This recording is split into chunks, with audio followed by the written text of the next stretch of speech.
이번 영상은 나선형 사이클 지표로 유명해지며 얼굴 없는 천재 분석가로 알려진 레셔널 루트의 프레젠테이션 영상입니다. 이 프레젠테이션에서 레셔널 루트는 비트코인 반감기가 왜 비트코인 가격을 밀어 올리며 비트코인 사이클을 만들어내는지 그 원리에 대해 설명하고 있는데요. 함께 보시죠. 비트코인의 순환 공급을 살펴보겠습니다. 비트코인의 순환 공급을 그래프로 보면 현재 1950만 개의 비트코인이 유통되고 있는 것을 볼 수 있습니다. 비트코인의 총 생산량은 2100만 개로 제한되어 있으며 남은 150만 개의 비트코인은 향후 100년간 채굴될 것입니다. 매 반감기마다 채굴 보상은 절반으로 줄어들어서 이 곡선은 평평해지고 있습니다.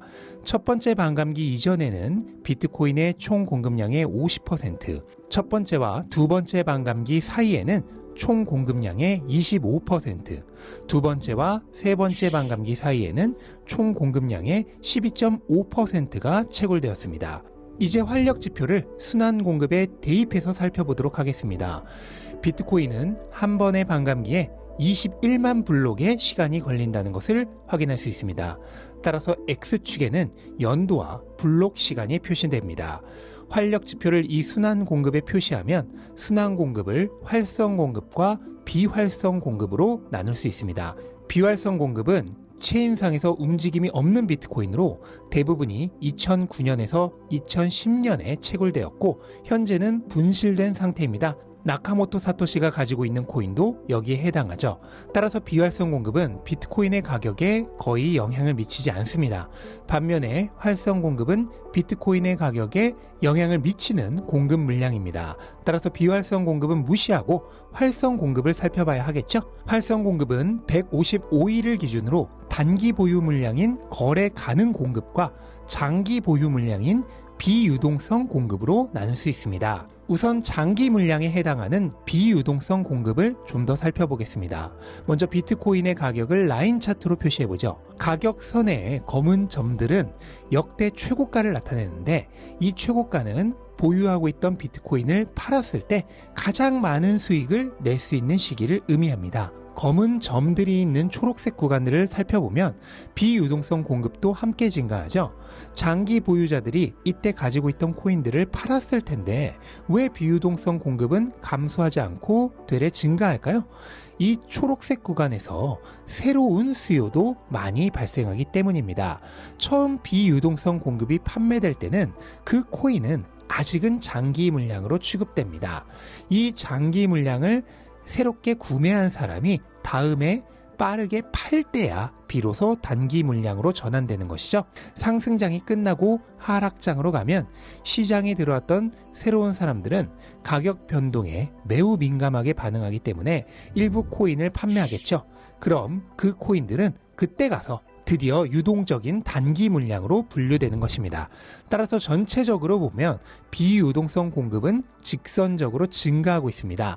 즉 신규 공급은 반감기마다 줄어들고 있지만 장기간 거래가 없는 비유동성 공급은 계속해서 우상향하고 있다는 뜻입니다.